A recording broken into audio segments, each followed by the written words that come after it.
Halo guys, kembali lagi di channel IMF Learning. Pada video kali ini kita akan membahas playlist baru, yaitu bahasa pemrograman atau programming language. Yang kita akan bahas functional programming dengan Python. Dan kita akan menggunakan editor online rpl.com. Oke, kita akan lanjut pada proses selanjutnya. Oke, kita akan membuat file RPL. Kita akan memilih bahasa pemrogramannya yaitu Python. Kemudian nama filenya akan dibuat secara random oleh RPL. Tapi jika teman-teman IMF mau mengganti dengan nama yang lain bisa. Kemudian di sini ada upgrade your account for private repels. Jadi untuk file yang private itu harus bayar, jika yang gratis itu public. Kemudian create RPL. Sebelum itu di sini ada import from GitHub. Jika ingin terkoneksi dengan GitHub atau reponya bisa di fork oleh orang lain, bisa menggunakan GitHub. Tapi untuk saat ini kita hanya menggunakan RPL saja. Oke, seperti ini. Kemudian create RPL. Usahakan koneksi internet itu lancar, karena RPL bisa terputus jika koneksi tidak lancar, tapi akan kembali tersambung jika internet kembali stabil. Oke, di sini ada file main.php. File main.php itu pusat dari file yang akan menjalankan script atau code. Jika teman-teman sebelumnya sudah melihat video menggunakan RPL, mungkin sudah terbiasa dengan RPL seperti ini. Ketika klik run akan muncul hello di sini. Oke, kita akan menambahkan file yang lain. Saya menggunakan variable.php. Jadi sini adalah contoh coding menerapkan variabel di Python. Kemudian saya membuat conditional.py. Ini file untuk menerapkan kondisi atau branching di Python. Kemudian looping.py.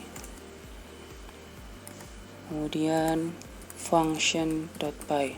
Karena kita akan menerapkan functional programming di Python, maka saya akan menerapkan keempat tahap variabel: conditional, looping, dan function. Nah, sebelum itu saya sudah membuat coding, jadi supaya lebih cepat pembahasannya, tidak perlu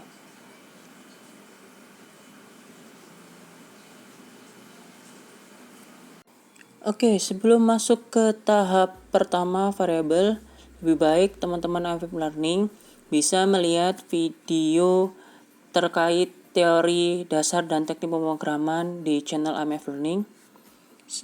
Jika sudah melihat, bisa ke tahap selanjutnya. Oke guys, kita akan masuk pada tahap pertama variabel, tapi sebelum itu saya akan menjelaskan bahwa main.php itu digunakan sebagai kontrol atau sebagai file utama untuk memanggil file yang lain atau kelas yang lain atau function yang lain. Jadi saya akan mengimport file variabel, kemudian mengimport conditional, mengimport looping dan function. Nah, pada tahap ini saya akan membahas tentang variabel. Jadi di main.php akan memanggil import variable.datatype. Jika dibuka filenya variabel, di sini saya mengimport cmate. Cmate berfungsi sebagai untuk menampilkan hasil dari variable kompleks. Jadi di Python itu ada variable spesial, itu namanya variable kompleks. Oke, saya akan membuat function supaya function ini isinya adalah supaya function ini bisa dipanggil ke main.php. Jadi saya membuat function namanya datatype, def datatype. Kemudian di dalam function ini terdapat kumpulan variabel. Jadi ada variabel yang sering digunakan di Python yaitu integer, floating point positif, floating point negatif, kemudian double, karakter, string, double tapi komanya banyak di belakang, kemudian ini adalah kompleks. Jadi variabel kompleks itu terdiri dari variabel A dan D. Kemudian print /n itu adalah sebagai spasi. Jadi Python itu termasuk dalam bahasa scripting. Kemudian tidak ada tipe datanya, hanya saja yang akan memikirkan tipe datanya ini integer, floating, atau double atau char, yang lakukan adalah mesinnya Python. Jadi mesin language-nya Python yang akan mengubah. Jadi kita hanya membuat variabel, kemudian value-nya apa. Selanjutnya ketika membuat sebuah variabel, kita bisa mengecek bahwa variabel tersebut ada isi atau tidak. Banyak cara di Python untuk menampilkan variabel, nggak hanya variabel juga kata-kata atau berbentuk teks atau string atau char seperti ini, tanda kutip, selalu tanda kutip, dan di Python tidak ada tanda berhenti. Kalau misalnya di bahasa pemrograman yang lain, di bahasa pemrograman compiler seperti Java, C, C++ itu ada titik koma. Sedangkan di Python tidak perlu titik koma. Tapi yang perlu diingat baik-baik yaitu indent. Jadi di Python itu ada indent. Misalnya white space seperti ini itu berbeda dengan type size. Jadi di Python harus konsisten penerapan white space dan type size. Jadi misalnya dari awal menggunakan type size, seterusnya selalu menggunakan type size supaya indentnya sama. Atau menggunakan white space, maka white space pun juga harus sama konsisten. Jadi di bahasa pemrograman itu harus konsisten menerapkan polanya. Oke, di sini ada print secara langsung, jadi tanpa ada keterangan atau aksesoris menggunakan string. Jadi langsung variabelnya apa? Kemudian di sini menggunakan string. Ada string variabel A, terus koma A ini variabelnya. Kemudian ini untuk menampilkan real. Berarti real itu adalah variabel A. Jika imaginary itu adalah variabel D. Nah, supaya bisa menunjukkan hasilnya itu menggunakan library gmat.piece_h. Misalnya tidak ada jarak antar print atas dengan print bawah, bisa ditambahkan print, di dalam print ada /n. Kemudian ini format string menggunakan modul operator persentase. Jika F ini menandakan bahwa float 2 itu digitnya. Kemudian di bawah ini contoh format.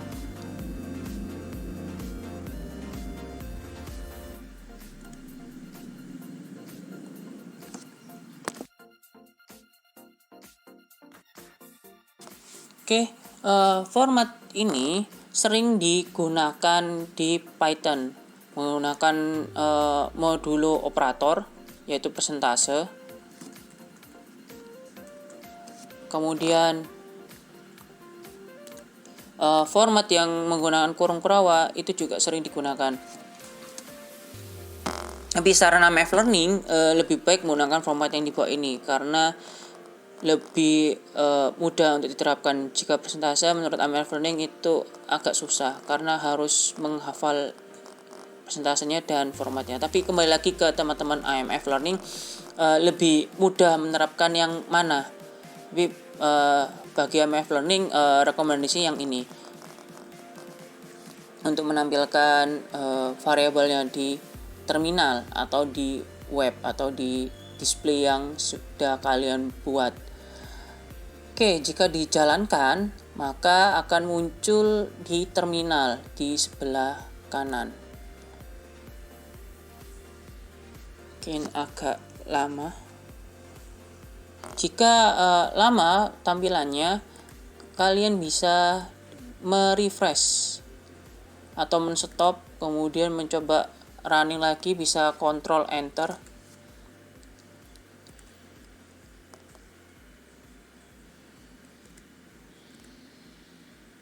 Jika tidak bisa, kalian bisa merefresh F5. Karena kita menggunakan server di luar negeri, kemungkinan internet bisa mempengaruhi proses seperti ini. Biasanya bisa muncul lagi dengan mudah ketika merefresh browsernya. Seperti ini tampilannya. Ini adalah menampilkan print langsung tanpa ada keterangan menggunakan string ini, menggunakan string.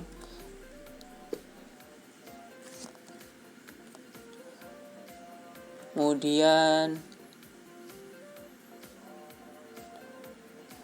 yang di sini adalah tampilan coding yang lain. Itu akan dibahas lebih lanjut. Semua variabel di dalam function itu akan dipanggil di sini. Nah, di Python itu ada comment menggunakan hashtag. Jika di comment, maka script atau code yang dibuat tidak akan terpanggil. Kita akan masuk pada tahap selanjutnya.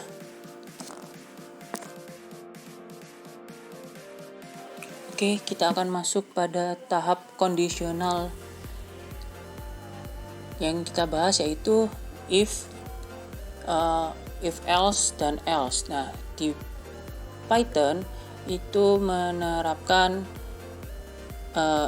if else itu elif, sedangkan else itu else, if ya if. Di sini saya akan membuat lokal variable.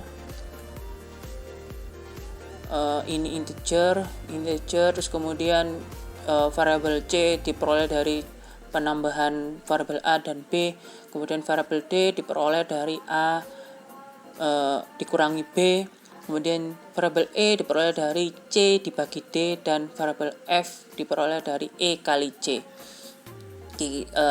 Print di sini untuk jarak antar paragraf atas atau baris atas dengan baris bawah. Kemudian ini untuk keterangannya itu di print conditional check value.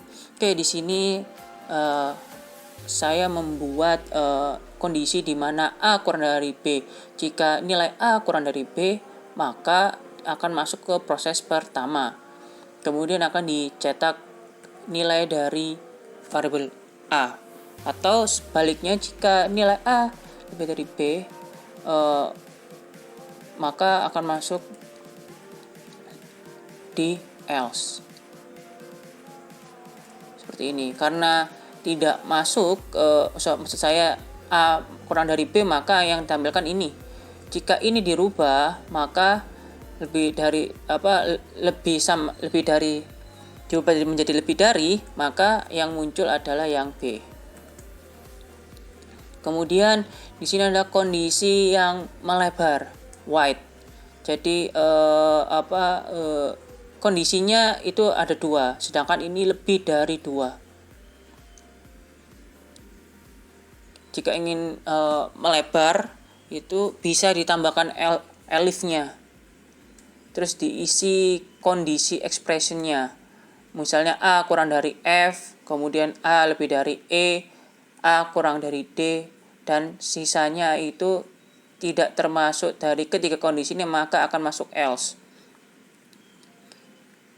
Karena A kurang dari F, maka akan tampil.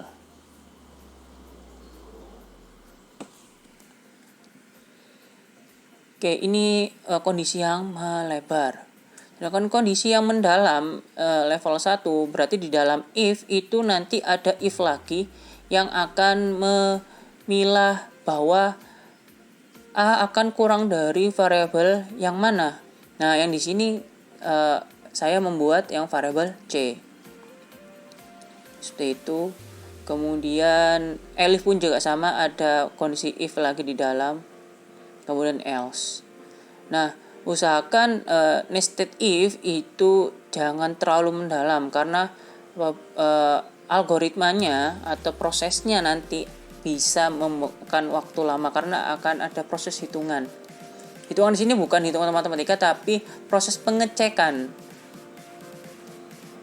Mungkin untuk penjelasan terkait algoritma divide and conquer atau pembagian atau pemisahan proses akan dibahas pada video yang lain. Oke, untuk tahap conditional seperti ini kurang lebih untuk dasarnya. Nanti bisa dikembangkan lagi. Oke, kita akan masuk ke proses selanjutnya.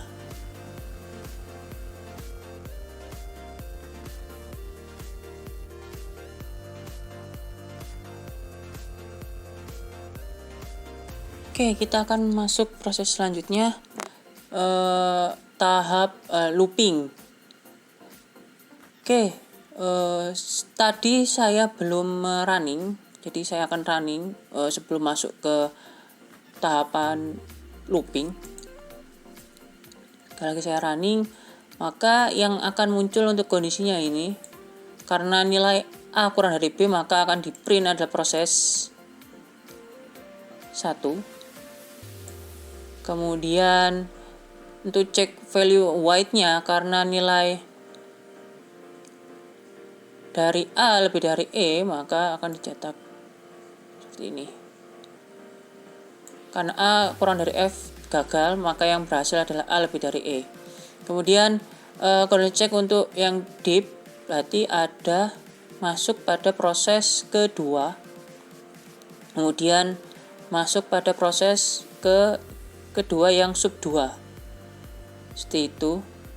Oke, kita akan masuk ke tahap looping.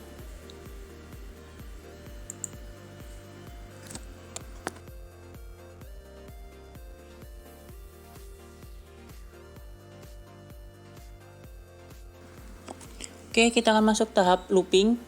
Kali ini benar-benar masuk tahap looping karena tahap conditional sudah selesai kita bahas.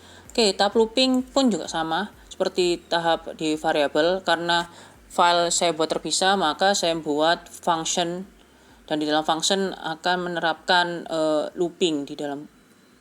Jadi di dalam function ada looping. Oke, di sini saya buat variabel. Ini variabel non primitif yaitu array, yang sebelumnya pada variabel itu yang kita bahas yaitu yang primitif. Sedangkan array termasuk dalam non primitif, seperti class itu masuk dalam non primitif. Oke, seperti biasa saya juga menerapkan print sebagai spasi, kemudian judul, loop for inventory, kemudian di Python itu ada underscore. Underscore itu yaitu seperti value atau variabel kosong yang langsung, sebetulnya inisiasi variabel biasa itu bisa diganti dengan underscore di Python. Jika dari seperti ini akan menghasilkan seperti ini. Jadi yang dalam array akan dicetak satu persatu. Oke, itu yang tanpa indeks. Nah, indeks itu berarti menomorkan menomorkan variabel yang ada di dalam array atau nilai yang dalam array. Jadi seperti ini, indeks 0. Nah, di Python selalu mengawali dari angka 0. Kemudian value-nya apa? Back 0, 1, 2, 3, dan 4. Oke, karena kita menerapkan for loop, maka dia hanya menghitung sebanyak jumlah array-nya. Karena jumlah array-nya ada 5, maka dia akan melooping sebanyak 5. Berarti dari 0 hingga 3. Maksud saya 4 array. Jadi dari 0 sampai 3. Jadi bukan dari angka 1 sampai 3. Bahasa pemrograman yang lain mulai dari angka 1 hingga 4, sedangkan Python mulai dari angka 0. Oke, berarti di sini loopingnya itu bisa dihitung. Nah, sedangkan looping kedua, while loop, berarti ada kondisi. Jadi ada expression-nya di sini. Sebetulnya di sini juga ada expression-nya, tapi sudah dibuat statis sesuai banyaknya array. Sedangkan di sini ini menghitung, meng-count. Jadi saya menghitung jumlah array-nya berapa. Array-nya 4, maka di while loop bisa menghitung mundur dari akhir ke awal atau awal ke akhir, tergantung expressionnya yang dibuat. Kalau misalnya mulai dari akhir, maka dihitung mundur dari, jika count inventory lebih dari 0, maka akan dikurangi nilainya. Misalnya panjangnya 4, maka dikurangi 1. 4, 3, 2, 1, 0. Nah, ini akan di print. Karena ngeprintnya biar tahu indeksnya, maka menggunakan inventory account inventory. Seperti itu. Nah, sedangkan while yang bisa unlimited itu tergantung nilai yang sudah diperoleh, maka bisa menerapkan if atau kondisi di sini, kemudian ditambahkan break. Nah, jika tidak sesuai, maka dia tidak akan break, akan melakukan looping secara terus-menerus. Jadi ketika menerapkan while true bisa digunakan ketika menganalisa nilai dalam array yang jika sudah ditemukan maka akan berhenti. Untuk prosesnya lama atau tidaknya itu bisa dibahas pada Big O notation. Nah, Big O notation mungkin akan dijelaskan pada video yang lain. Oke, seperti itu untuk tahapan looping. Kita akan masuk pada tahapan terakhir, yaitu function. Dan runningnya akan ada di sebelah kanan jika sudah di run. Oke.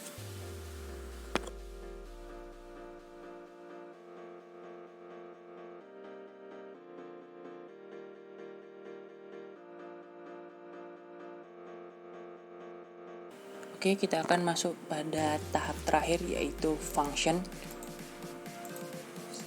Saya membuat function.php, kemudian saya membuat function untuk generate itemnya. Ini itemnya dibuat static, sebetulnya bisa aja dibuat dinamis, karena ini masih tahap awal, di static sudah cukup. Jadi ini bisa diganti variabel dalam bentuk data type apapun. Tapi di sini saya menggunakan contoh array. Kemudian saya membuat function kedua, yaitu untuk mengecek adakah item atau nilai atau variabel yang duplikat. Di sini terlihat ada 2 yang duplikat. Oke, kemudian variabel diisi dengan generate item, kemudian variabel bucket filter diinisiasi dengan array kosong atau empty array, kemudian bucket duplikat ini untuk mengambil array yang tidak duplikat, ini mengambil array yang duplikat. Kemudian digunakan for loop, kemudian di dalam for akan ada kondisi untuk mengecek bahwa item ini apakah ada di dalam bucket filter. Jika tidak ada, maka akan ditambahkan. Nah, karena bucket filter ini array, maka ada fungsi di dalam variabel bucket filter, yaitu append. Nah, selain itu juga ada fungsi yang lain, append, clear, copy, count, extend, index. Dan biasanya array itu sudah ada fungsi tambahan yang lainnya, makanya dimasukkan ke dalam non-primitive data type. Oke, kemudian else ini untuk mengisi bucket yang duplikat. Kemudian dihitung berapa jumlah array yang duplikat atau item yang duplikat. Kemudian return. Jadi functional programming itu adalah function yang punya satu tujuan. Fungsi yang pertama atau function pertama bertujuan untuk membuat array. Kemudian fungsi kedua itu untuk memfilter. Maka returnnya itu ada bucket filter atau array yang sudah dibuang yang duplikat. Kemudian fungsi yang ketiga itu menampilkan. Jadi fungsinya hanya untuk menampilkan saja. Akan memanggil generate itemnya, kemudian mengambil cek duplikatnya. Jadi dasar dari function programming itu seperti ini. Untuk function programming yang lebih tingkatan lebih lanjut seperti lambda, kemudian generator atau function tools itu banyak di Python dan akan dibahas pada video yang lain. Nah, oke, terakhir ke main.php. Jadi, semua function itu akan diimport. Jadi, dia akan mengimport filenya kemudian memanggil functionnya. Jadi, secara tidak langsung pada file variable.php dan looping.php sudah menerapkan function. Ini masih ada satu function. Jadi di dalam satu file itu bisa terdiri dari banyak function.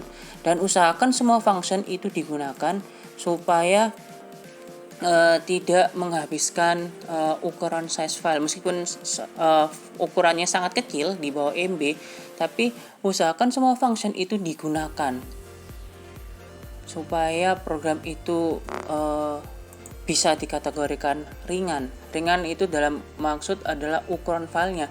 Dan ketika di-compile itu codingannya terpakai semuanya, bukan tidak terpakai. Jadi seperti itu untuk penerapan functional programming di Python. Mungkin nanti ada video lain lagi yang membahas object oriented untuk Python seperti itu. Sampai ketemu lagi. Jangan lupa subscribe, like, dan bagikan ke teman-teman yang lain.